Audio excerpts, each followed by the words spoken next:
नमस्कार, मैं शेखर त्रिवेदी। नीति आयोग की तरफ से एक बेहद चौंकाने वाली रिपोर्ट आई है। देश में युवाओं की एक बड़ी संख्या है जो न तो पढ़ाई कर रहे हैं और ना उन्हें कोई नौकरी मिली है। मतलब ये युवा खाली बैठे हैं। अगर देश में युवाओं की आबादी खाली बैठी है तो आप अंदाजा लगा सकते हैं कि इससे देश को कितना नुकसान हो रहा है। नीति आयोग की तरफ से जो रिपोर्ट आई है उसके मुताबिक करीब 9 करोड़ युवा ऐसे हैं जो न पढ़ाई कर रहे हैं और ना ही रोजगार में हैं। इतना ही नहीं, किसी तरीके की कोई ट्रेनिंग भी ले नहीं रहे। अब आखिर करीब 9 करोड़ युवाओं का ये इतना बड़ा आंकड़ा कैसे भारत के लिए खतरा है? सबसे पहले इस बात को समझिए। नीति आयोग के मुताबिक 15 से 29 साल के करीब 8.7 करोड़ युवा खाली बैठे हैं। नीट यानी जो युवा शिक्षा, रोजगार और प्रशिक्षण तीनों से बाहर है। यह संख्या बता रही है कि बड़ी युवा आबादी आर्थिक गतिविधियों में शामिल नहीं है। युवा आबादी किसी भी देश की सबसे बड़ी आर्थिक ताकत मानी जाती है। इतनी बड़ी संख्या का इस्तेमाल नहीं होना भारत की विकास क्षमता को प्रभावित कर सकता है। शिक्षा से निकलने के बाद रोजगार तक पहुंचने में एक बड़ी खाई दिखाई दे रही है। कौशल प्रशिक्षण से बाहर रहने पर युवाओं की रोजगार क्षमता भी सीमित हो जाती है। लंबे समय तक अवसर नहीं मिलने से करियर की शुरुआत कमजोर हो जाती है। शुरुआती वर्षों में रोजगार नहीं मिलने से इसका असर भविष्य की कमाई पर भी पड़ेगा ही पड़ेगा। नीट आबादी बढ़ने का मतलब देश में उपलब्ध मानव संसाधन का पूरा उपयोग न होना है। यह समस्या सिर्फ बेरोजगारी के आंकड़े से कहीं ज्यादा व्यापक है। इन आंकड़ों में पढ़ाई छोड़ चुके और प्रशिक्षण से दूर युवा भी शामिल हैं। युवाओं को उत्पादक गतिविधियों से जोड़ना आर्थिक विकास के लिए जरूरी है। भारत की बड़ी आबादी का फायदा तभी होगा जब उसे सही अवसर और कौशल मिले। करीब 9 करोड़ का यह आंकड़ा रोजगार से ज्यादा मानव संसाधन की चुनौती है। अब ये 15 से 29 साल के 9 करोड़ युवा पढ़ाई, नौकरी और ट्रेनिंग से बाहर क्यों हैं? इसके पीछे का क्या कारण है, ये भी समझिए। पढ़ाई, नौकरी और ट्रेनिंग से बाहर युवाओं की संख्या करीब 8.7 करोड़ बताई गई है। इन युवाओं में करीब 88% घरेलू जिम्मेदारियों में लगे हुए हैं। घरेलू जिम्मेदारियों में इन युवाओं को शिक्षा और रोजगार के फैसलों को प्रभावित कर सकती है। घर के काम में ज्यादा समय लगने से नौकरी करना मुश्किल हो रहा है। परिवार की देखभाल की वजह से नियमित ट्रेनिंग में शामिल होना भी मुश्किल हो सकता है। तय समय और तय जगह वाली ट्रेनिंग ऐसे युवाओं के लिए मुश्किल हो सकती है। लचीले समय वाली ट्रेनिंग से इन युवाओं की भागीदारी बढ़ाई जा सकती है। घर के नजदीक प्रशिक्षण केंद्र होने से बड़ी बाधा को भी कम किया जा सकता है। ऑनलाइन ट्रेनिंग से घर की जिम्मेदारियों के साथ ही इन्हें काम सीखना आसान हो जाएगा। खासकर महिलाओं के लिए घरेलू जिम्मेदारियां रोजगार में बड़ी बाधा बन सकती हैं। सिर्फ नौकरी उपलब्ध करना नहीं, घरेलू जिम्मेदारियों को समझना भी जरूरी है। ट्रेनिंग व्यवस्था को युवाओं की वास्तविक घरेलू परिस्थितियों के मुताबिक बनाना होगा। सवाल सिर्फ यह नहीं है कि युवा ट्रेनिंग लेने क्यों नहीं आया, यह भी देखना होगा कि उसके पास ट्रेनिंग के लिए समय और सुविधा है या नहीं। 8.7 करोड़ युवाओं का यह आंकड़ा रोजगार से जुड़ी बड़ी चुनौती की ओर इशारा भी कर रहा है। अब आखिर डिग्री लेने के बाद सिर्फ 8.25% ग्रेजुएट्स युवाओं को ही नौकरी क्यों मिलती है? बाकी कहां चले जाते हैं, क्यों नहीं मिलती है? ये भी समझिए। नीति आयोग के मुताबिक केवल 8.25% स्नातक अपनी योग्यता के अनुरूप काम कर रहे हैं, यानी जो उन्हें पढ़ा उसके अनुरूप काम मिला। बड़ी संख्या में ग्रेजुएट्स ऐसी नौकरी कर रहे हैं जो उनकी पढ़ाई से मेल ही नहीं खाती। उच्च शिक्षा और रोजगार बाजार के बीच मौजूद अंतर सामने आता है। कॉलेज की डिग्री अपने आप रोजगार की गारंटी नहीं बन पा रही है। उद्योगों को जिन व्यवहारिक कौशल की जरूरत है वो शिक्षा में पर्याप्त नहीं मिल रहे। पढ़ाई और वास्तविक कार्यस्थल के अनुभव के बीच दूरी युवाओं को नुकसान पहुंचाती है। कई छात्रों को डिग्री हासिल करने के दौरान उद्योग की जरूरतों का पता ही नहीं होता है। व्यावहारिक प्रशिक्षण की कमी नौकरी पाने के बाद भी समस्या पैदा कर सकती है। कुछ युवा परिवार की आर्थिक जरूरतों के कारण कम स्तर की नौकरी को स्वीकार कर लेते हैं। बेहतर नौकरी का इंतजार करने की आर्थिक क्षमता सभी के पास नहीं होती। कुछ डिग्रीधारी रोजगार पाने में देरी के कारण लंबे समय तक निष्क्रिय भी रहते हैं। डिग्रीधारी युवाओं का एक हिस्सा आगे चलकर नीट की श्रेणी में आ जाता है। कॉलेजों को पाठ्यक्रम तैयार करते समय रोजगार बाजार की जरूरत को समझना होगा। इंटर्नशिप और अप्रेंटिसशिप की भी पढ़ाई इसको भी महत्वपूर्ण हिस्सा बनाने की जरूरत है। असली चुनौती डिग्री बढ़ाने की नहीं बल्कि डिग्री को रोजगार के लायक बनाने की। नीति आयोग स्किलिंग की पूरी व्यवस्था में किस तरीके का बदलाव चाहता है, यह भी एक पहलू है। नीति आयोग प्रशिक्षण को सिर्फ प्रमाण पत्र देने वाली व्यवस्था तक सीमित रखना नहीं चाहता है।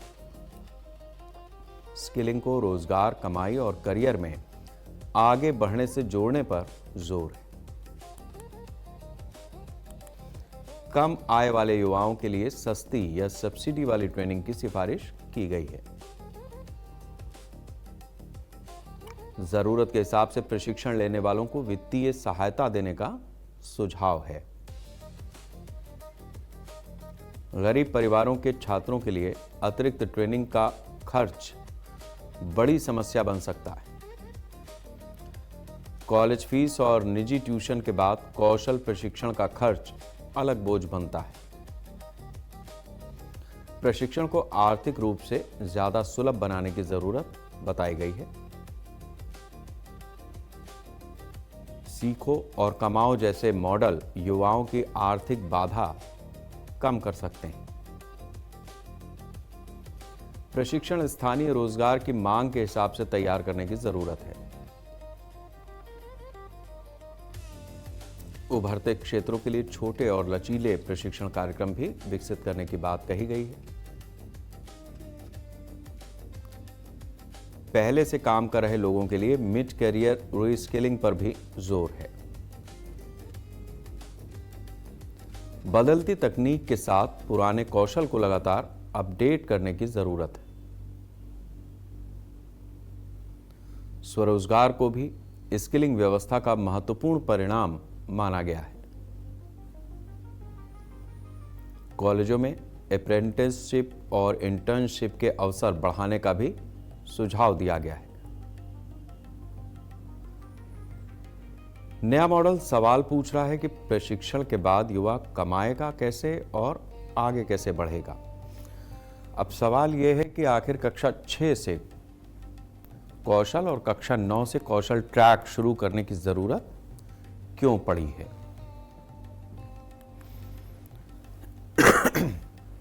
नीति आयोग ने रोजगार परक शिक्षा की शुरुआत स्कूल स्तर से ही करने का सुझाव दिया है। 6 से 12 तक रोजगार और उद्यमिता से जुड़े कौशल सिखाने का प्रस्ताव है। इसको सामान्य रोजगार योग्यता और उद्यमिता कौशल यानी GEES के रूप में विकसित करना है। कक्षा 9 से चुनिंदा स्कूलों में अलग कौशल ट्रैक विकसित करने की भी बात कही गई है। बच्चों को करियर के विकल्पों से समय रहते परिचित कराना इसका मुख्य उद्देश्य है। छात्रों को केवल किताबी ज्ञान के बजाय व्यवहारिक अनुभव देने पर भी जोर है। स्थानीय उद्योगों के दौरे को सीखने की प्रक्रिया का हिस्सा बनाया जाएगा। परियोजना आधारित पढ़ाई से समस्या सुलझाने की क्षमता भी विकसित की जा सकती है। व्यवहारिक प्रशिक्षण से बच्चों को अलग अलग काम की वास्तविक प्रकृति समझ में आएगी। स्थानीय उद्योगों से जुड़ाव क्षेत्र में उपलब्ध रोजगार की जानकारी दे सकता है। उद्यमिता कौशल बच्चों को नौकरी खोजने के साथ साथ व्यवसाय की भी सोच पैदा करेगा। शुरुआती स्तर पर करियर की जानकारी मिलने से गलत विकल्प चुनने की संभावना घट जाती है। आगे कॉलेज में इंटर्नशिप और अप्रेंटिसशिप के लिए आधार पहले से तैयार होगा। स्कूली शिक्षा और रोजगार के बीच दूरी को कम करने की इसमें कोशिश होगी। मकसद यह है कि रोजगार की तैयारी डिग्री खत्म होने के बाद नहीं बल्कि स्कूल से ही शुरू हो। अब सवाल यह है कि इतनी बड़ी समस्या क्यों बनी हुई है करीबन 7 करोड़ लोगों को ट्रेनिंग देने के बाद भी। 2014-15 से अब तक 7.67 करोड़ से ज्यादा लोगों को प्रशिक्षण दिया जा चुका है। वित्तीय वर्ष 2025-26 में स्किलिंग से जुड़े खर्च के लिए करीब 34,000 करोड़ का प्रावधान है। सरकार की ओर से प्रशिक्षण पर बड़ा सार्वजनिक निवेश किया जा रहा है। अब चुनौती यह जानने की है कि ट्रेनिंग लेने वालों को वास्तविक रोजगार कितना मिला। सिर्फ कितने लोगों ने कोर्स पूरा किया, इससे स्किलिंग की सफलता तय नहीं हो सकती। प्रशिक्षण के बाद नौकरी, कमाई और करियर प्रगति को भी परिणाम का हिस्सा बनाना होगा। हर क्षेत्र में एक जैसे प्रशिक्षण देने के बजाय स्थानीय मांग समझनी होगी। जहां जिस तरीके के रोजगार मौजूद हैं उसी के अनुरूप कौशल विकास किया जाए। नए उद्योगों और उभरते क्षेत्रों के लिए पहले से प्रशिक्षण तैयार करना होगा। कम आय वाले युवाओं को ट्रेनिंग तक पहुंचाने के लिए आर्थिक मदद भी देनी होगी। परिवार की जिम्मेदारी युवाओं के लिए प्रशिक्षण का तरीका बदलना होगा। ग्रेजुएट्स के लिए डिग्री और नौकरी के बीच मौजूद कौशल अंतर को भी खत्म करना होगा। सरकार के लिए ये केवल रोजगार पैदा करने का सवाल नहीं है बल्कि विकास की गति कैसे बनी रहे ये भी सवाल है। और सिर्फ आंकड़ा घटाने से नहीं बल्कि किस तरीके से युवाओं को लगातार हम अपनी आबादी को अलग अलग क्षेत्रों में उतार सकते हैं, इस बात की भी चिंता सरकार के स्तर पर करनी होगी। भारत और जापान के बीच व्यापारिक साझेदारी बढ़ने वाली है। ये साझेदारी मेक इन इंडिया अभियान को और ज्यादा तेज करेगी। सरकार ने जापान के साथ कारोबार पर फोकस करने के लिए अपने आप को तैयार किया है और इस हिसाब से भारत का जो उद्योग है वो आगे चलकर एक बेहतर दिशा में जाए, इसकी कोशिश है। भारत जापान के बीच कितना कारोबार, कौन किसको क्या बेचता है, सबसे पहले हम इस बात को समझते हैं।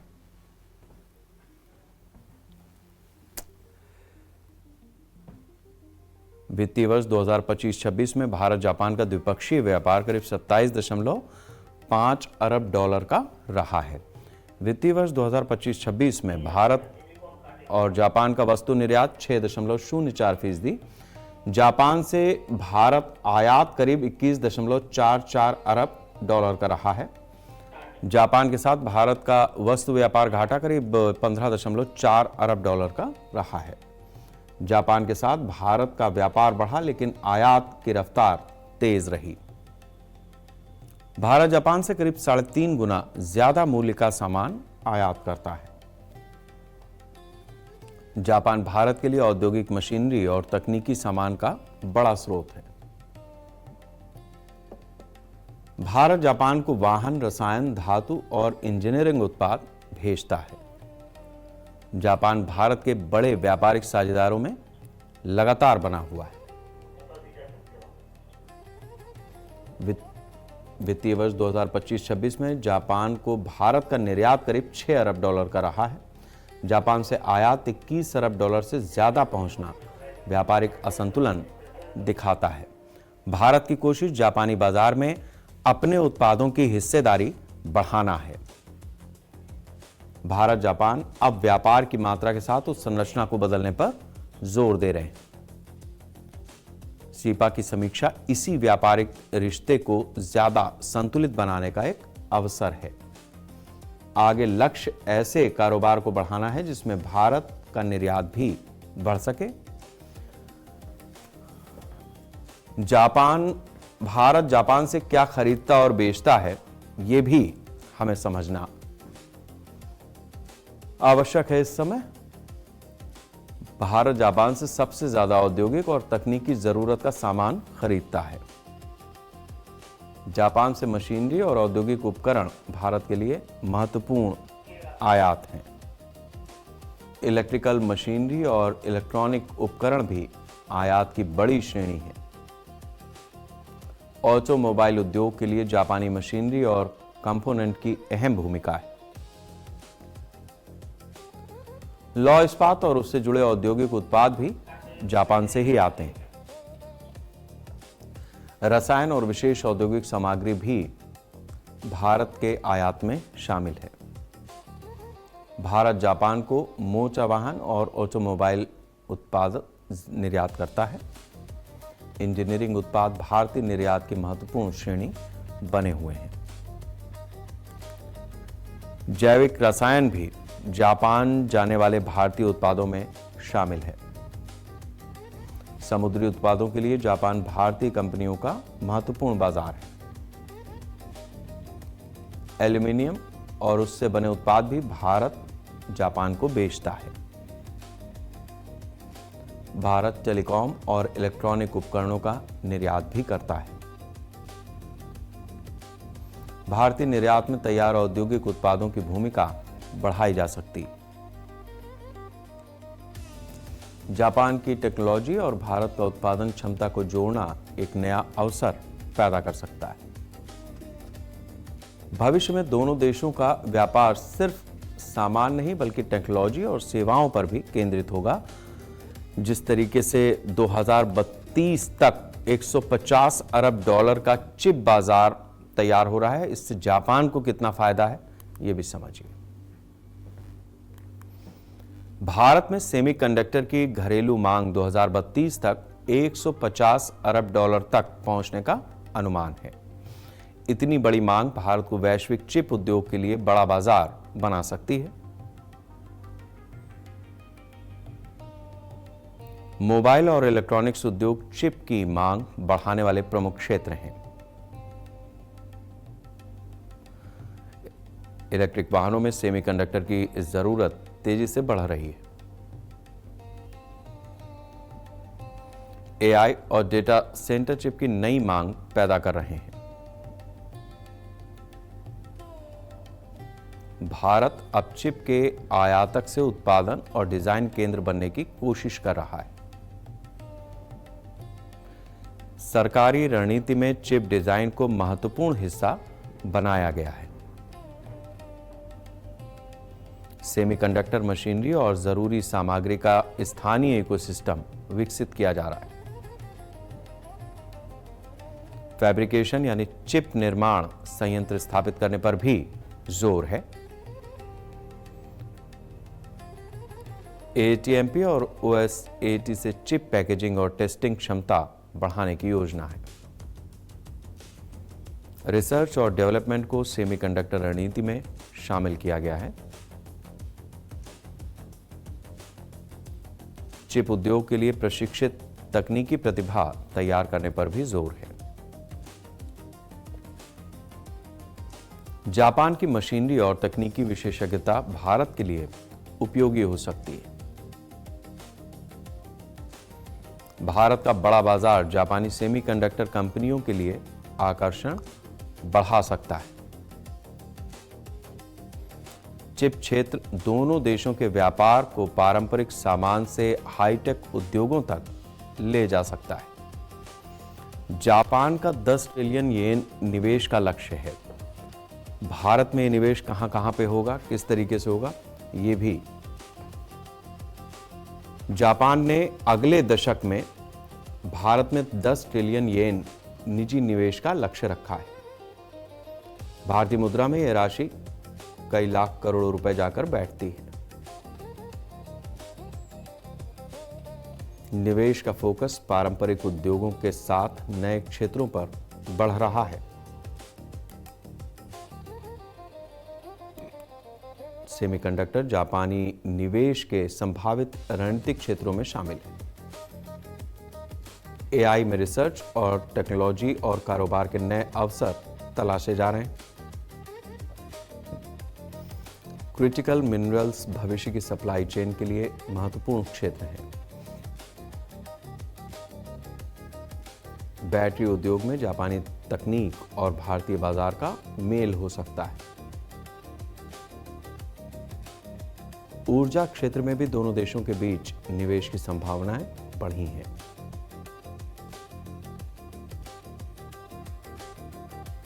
नेक्स्ट जनरेशन मोबिलिटी, इलेक्ट्रिक और स्मार्ट वाहन इसमें शामिल है।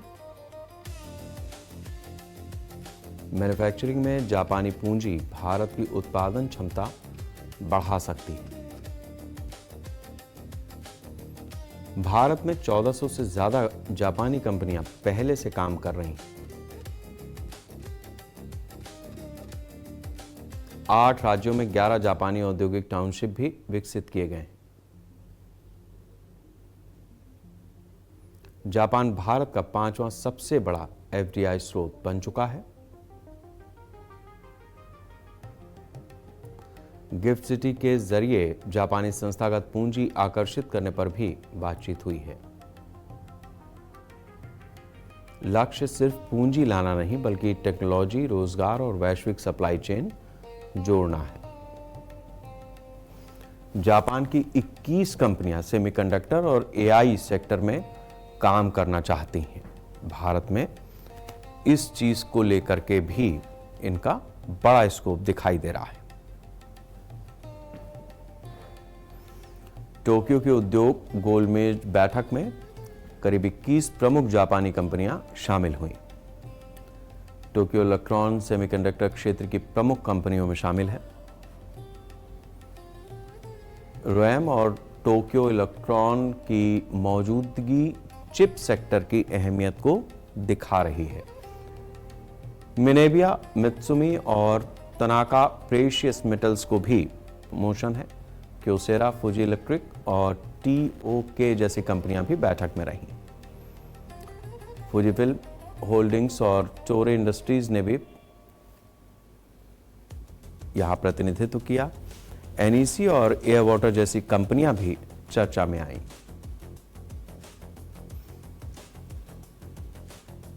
एमयूएफजी बैंक और मिजुहो जैसे वित्तीय संस्थानों की भी मौजूदगी रही। दाइफुकु, निप्पॉन एक्सप्रेस और एएनए ट्रेडिंग भी बैठक में शामिल हुई। प्रेफर्ड नेटवर्क और एबीईजेए जैसी कंपनियां एआई क्षेत्र से जुड़ी हैं। कंपनियों ने भारत के सेमीकंडक्टर और एआई अवसरों पर भरोसा जताया है। कंपनियों ने मेक इन इंडिया के साथ डिजाइन और डेवलप इन इंडिया का समर्थन किया है। कंपनियों ने भारत में अपने मौजूदा काम और क्षमताओं की जानकारी भी साझा की है। 21 कंपनियों की मौजूदगी निवेश से पहले कारोबारी दिलचस्पी का संकेत देती है।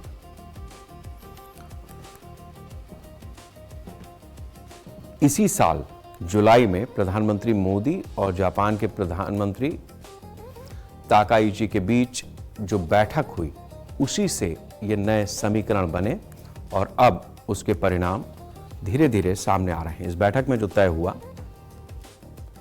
बैठक से अब 200 कारोबारी तक नया समीकरण जुलाई 2026 में जापान के प्रधानमंत्री साने ताकाइची भारत दौरे पर आई। 1 से 3 जुलाई तक 16वां भारत जापान वार्षिक शिखर सम्मेलन हुआ। सम्मेलन में आर्थिक सुरक्षा को साझेदारी का महत्वपूर्ण आधार बनाया गया। सेमीकंडक्टर और क्रिटिकल मिनरल्स पर संयुक्त सहयोग को आगे बढ़ाने पर जोर दिया गया। एआई को दोनों देशों ने रणनीतिक तकनीकी साझेदारी का क्षेत्र बनाया। दोनों देशों ने सुरक्षित और भरोसेमंद एआई इकोसिस्टम पर सहयोग तय किया। स्वच्छ ऊर्जा और फार्मास्यूटिकल भी आर्थिक सुरक्षा सहयोग में शामिल हैं। नई पीढ़ी की मोबिलिटी के लिए अलग साझेदारी को आगे बढ़ाया गया। भारत जापान एसएमई सहयोग को मजबूत करने के लिए नया मंच भी बनाया गया। अगस्त में पीयूष गोयल 200 से ज्यादा भारतीय कारोबारियों के साथ जापान पहुंचे थे। प्रतिनिधिमंडल में मैन्युफैक्चरिंग, सेमीकंडक्टर और क्लीन एनर्जी के सेक्टर शामिल किए गए। स्टील, ऑटोमोबाइल, वित्तीय सेवाएं और हेल्थ केयर भी प्रतिनिधिमंडल का हिस्सा हैं। टोक्यो के अलावा नागोया और ओसाका में भी कारोबारी बातचीत हो रही है। भारत जापानी पूंजी और तकनीक को अपनी प्रतिभा और बाजार से जोड़ना चाहता है। नया समीकरण कारोबार से आगे बढ़कर निवेश, तकनीक, उत्पादन और आर्थिक सुरक्षा का है।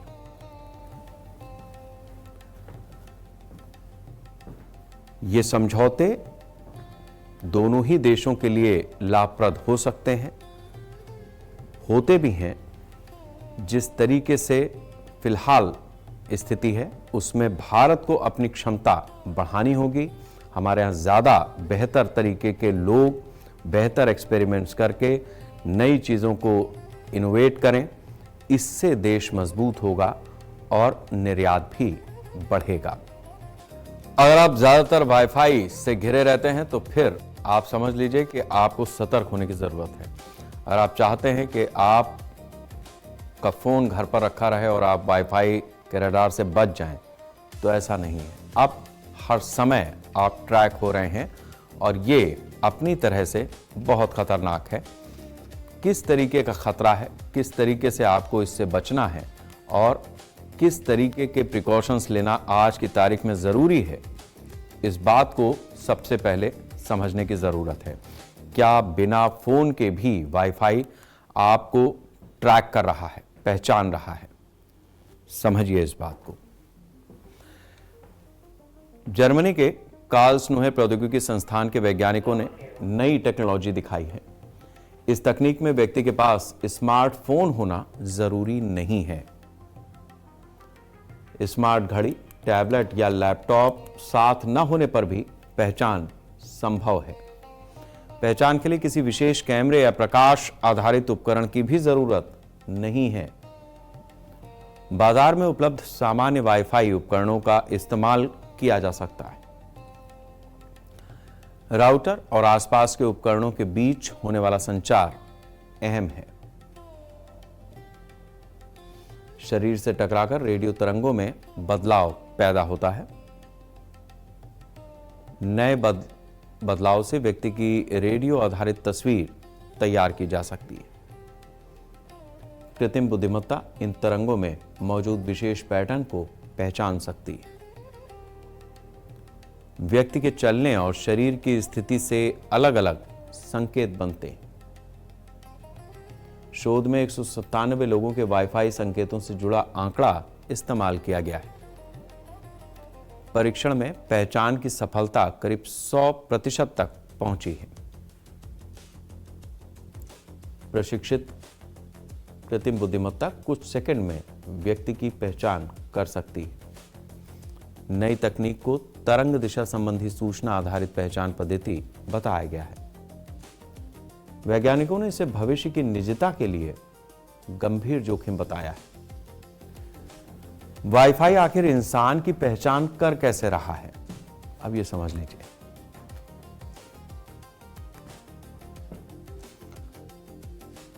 वाईफाई सिर्फ इंटरनेट पहुंचाने का माध्यम नहीं है, बल्कि रेडियो संकेत प्रणाली है। राउटर और जुड़े उपकरण रेडियो संकेतों के जरिए लगातार जानकारी साझा कर रहे हैं। आधुनिक वाईफाई में संकेतों को सही दिशा में भेजने की तकनीक इस्तेमाल होती है। नई तकनीक उपकरण राउटर को संकेतों से जुड़ी प्रतिक्रिया भेजता है। इसी प्रतिक्रिया में रेडियो माध्यम की कई विशेषताओं की जानकारी प्राप्त हो जाती है। शोधकर्ताओं ने इसी जानकारी को व्यक्ति की पहचान का आधार बना लिया।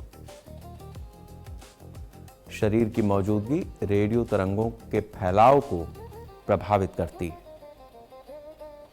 व्यक्ति की स्थिति बदलने पर रेडियो संकेतों का स्वरूप भी बदल जाता है। चलते समय शरीर की गति अलग अलग रेडियो संकेत पैदा करती है। एआई इन संकेतों में मौजूद समानताओं को पहचानना सीख चुका है। बाद में यही संकेत किसी व्यक्ति की पहचान से जुड़े या जोड़े जा सकते हैं। लोगों के फोन के स्थान संबंधी जानकारी लेना इसमें जरूरी नहीं है। व्यक्ति का अपना उपकरण इस पहचान के लिए अनिवार्य नहीं है। शोध में सामान्य वाईफाई उपकरणों से मिले जानकारी को इस्तेमाल किया गया। इंटरनेट के लिए बने संकेत संभावित निगरानी का माध्यम भी बन सकते हैं। अब इंटरनेट जितना आसान है, निजता के लिए यह उतना ही बड़ा खतरा भी बन रहा है। यह किस तरीके से हो रहा है, इस बात को समझिए। आज सार्वजनिक दफ्तरों और सार्वजनिक स्थानों पर वाईफाई लगभग हर जगह पर है। इसका व्यापक मौजूदगी ही संभावित निगरानी का सबसे बड़ा आधार बन सकती है। पहले निगरानी के लिए कैमरे या विशेष उपकरणों की जरूरत पड़ती थी। अब रेडियो संकेत भी किसी व्यक्ति की गतिविधि को समझने में मदद कर सकते हैं। व्यक्ति को पता भी नहीं चलेगा कि उसके संकेतों का विश्लेषण हो रहा है। फोन के स्थान की जानकारी बंद रखने से भी यह खतरा कम नहीं होगा। यानी आप ये सोच रहे हैं अगर कि फोन आपके पास नहीं है तो आपकी पहचान नहीं हो सकती, यह मसला नहीं है। यह तकनीक व्यक्ति अपने आप में ही एक ऑब्जेक्ट हुआ जा रहा है। सार्वजनिक वाईफाई वाले स्थानों पर निजता का सवाल कहीं ज्यादा गंभीर हो सकता है। कैफे या दफ्तर में मौजूद व्यक्ति की गतिविधि रेडियो संकेतों से समझी जा सकती है। अलग अलग जगहों की जानकारी जोड़ने पर निगरानी का दायरा भी बढ़ सकता है। कंपनियां ऐसी तकनीक का इस्तेमाल लोगों के व्यवहार को समझने में कर सकती हैं। सरकारी एजेंसियों के इस्तेमाल की स्थिति में निजता को लेकर सवाल और बढ़ेंगे। संवेदनशील स्थानों पर ऐसी निगरानी विशेष चिंता का विषय बन सकती है। अब सवाल यह भी है कि क्या हर वाईफाई राउटर एक जासूसी कैमरा बन चुका है?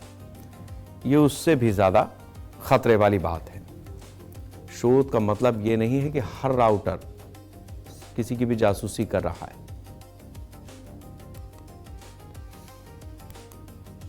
तकनीक के लिए आसपास के वाईफाई संचार को दर्ज और जांचना जरूरी है। व्यक्ति की पहचान के लिए एआई प्रणाली को पहले ट्रेन करना पड़ता है। केवल घर में राउटर लगा होने से निगरानी अपने आप शुरू नहीं हो जाती।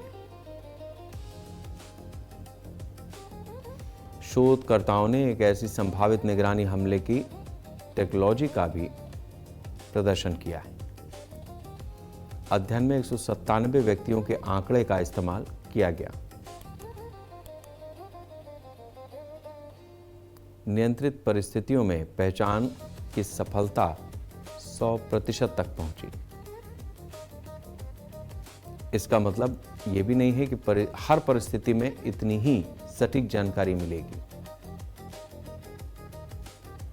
दीवारें, दूरी और आसपास का वातावरण रेडियो संकेतों को प्रभावित कर सकते हैं। अलग अलग राउटर और वाईफाई व्यवस्था से परिणाम भी बदलते हैं। वास्तविक दुनिया में बड़े पैमाने पर निगरानी करना ज्यादा जटिल हो सकता है।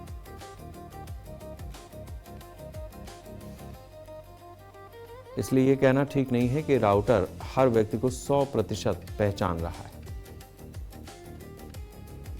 असली चिंता सामान्य नेटवर्क में मौजूद जानकारी के संभावित दुरुपयोग से है। शोध ने इसी छिपे हुए निजता के खतरे की ओर ध्यान आकर्षित किया है। वाईफाई टेक्नोलॉजी खतरा नहीं बल्कि फायदा भी बन सकती है। यह किस तरीके से होगा?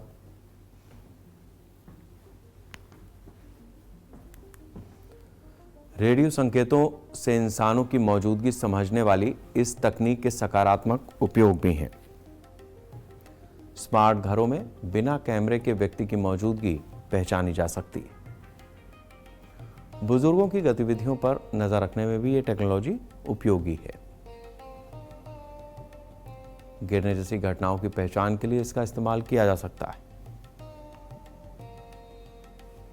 अस्पतालों में मरीजों की गतिविधियों पर नजर रखने का नया तरीका भी मिल सकता है। कमरे में मौजूद लोगों के अनुसार बिजली व्यवस्था को नियंत्रित किया जा सकता है। इमारतों में स्वचालित सुविधाओं के संचालन में यह टेक्नोलॉजी काम आ सकती है। सुरक्षा व्यवस्था में असामान्य गतिविधियों की पहचान की जा सकती है। कैमरे की अनुमति नहीं वाले स्थानों पर यह वैकल्पिक व्यवस्था बन सकता है। कारखानों में मशीनों और कर्मचारियों की मौजूदगी समझने में भी इससे मदद मिलेगी। तकनीक का उपयोग स्वास्थ्य और सुरक्षा के क्षेत्र में भी किया जा सकता है। एक ही टेक्नोलॉजी उपयोगी भी है और खतरनाक भी, ये बात हमें समझनी होगी। तकनीक विकसित करते समय निजता की सुरक्षा जरूरी है। भविष्य के वाईफाई मानकों में सुरक्षा को शुरुआत से ही शामिल किया जाए, यह भी जरूरी है।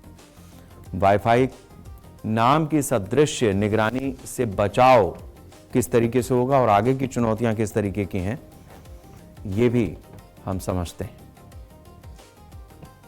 वाईफाई व्यवस्था में निजता की सुरक्षा को शुरू में शामिल करना जरूरी है। केवल मजबूत पासवर्ड रखना इस तरह की समस्या का पूरा समाधान नहीं है।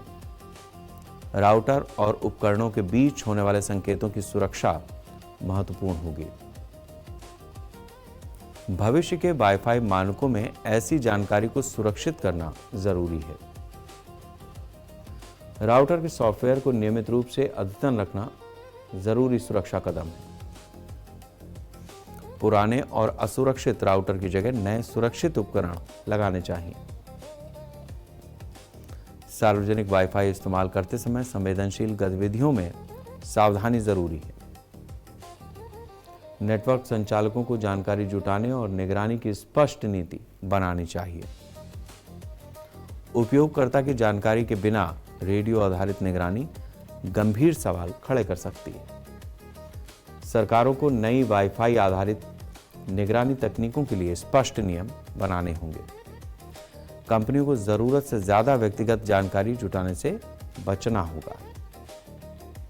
लोगों को यह समझना होगा कि इंटरनेट सुरक्षा सिर्फ पासवर्ड तक सीमित नहीं है।